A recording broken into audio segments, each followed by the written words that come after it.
রাসূল সাল্লাল্লাহু আলাইহি ওয়াসাল্লাম বলতেছেন, মান সাল্লা সালাতাস সুবহি ফাহুয়া ফি জিম্মাতিল্লাহ, যে ফজরের সালাত আদায় করলো তার হেফাজতের দায়িত্ব আল্লাহর। তাহলে ফজরের সালাত আদায় করে আপনার লাভ, আল্লাহ সুবহানাহু ওয়া তাআলা আপনাকে হেফাজত করবেন। সম্মানিত উপস্থিতি, আমাদের জীবনের লক্ষ্য উদ্দেশ্য কি হওয়া উচিত? আমাদের জীবনের লক্ষ্য উদ্দেশ্য এই টাকা পয়সা উপার্জন করা, এইভাবে দিক বিদিক ঘুরে বেড়ানো, বস্তুবাদী হওয়া। বস্তুবাদী মানে যেটা বস্তু, এগুলো হচ্ছে বস্তু, চোখে দেখা যায়, সব সময় টাকার চিন্তা, সব সময় বস্তুর চিন্তা, এটা হচ্ছে বস্তুবাদী হওয়া। এটা আমাদের জীবনের লক্ষ্য উদ্দেশ্য নয়, এটা ধোঁকা, এটা ধোঁকা, এটা ধোঁকা। বরং আমাদের লক্ষ্য উদ্দেশ্য হওয়া উচিত আমরা কিভাবে ইবাদত করে জান্নাতে যাব।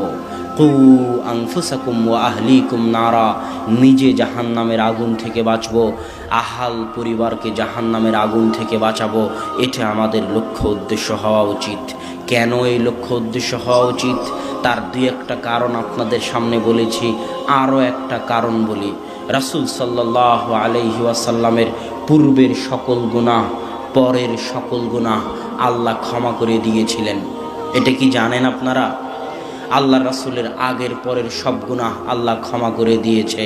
তারপরেও আল্লাহ রাসূল এত ইবাদত করতেন, এত ইবাদত করতেন, এত ইবাদত করতেন যে তার পায়ের গোড়ালি ফুলে যেত।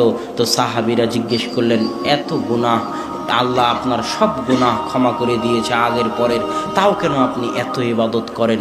তখন আল্লাহ রাসূল বলতেছে, আফালা আকুনু আবদান শাকুরা, আমি কি আল্লাহর শুকরিয়া আদায়কারী বান্দা হব না? আল্লাহু আকবার।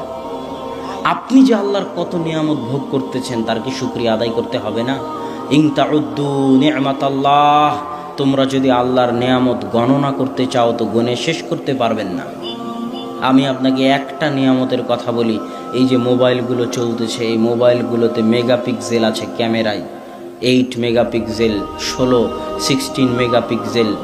এখনও পৃথিবীতে এমন কোনো ক্যামেরা তৈরি হয়নি যেই ক্যামেরা রাতের বাস্তব সৌন্দর্যকে, তারকা খচিত, চন্দ্র খচিত রাতের বাস্তব সৌন্দর্যকে ক্যামেরার ছবিতে ফুটিয়ে তুলবে।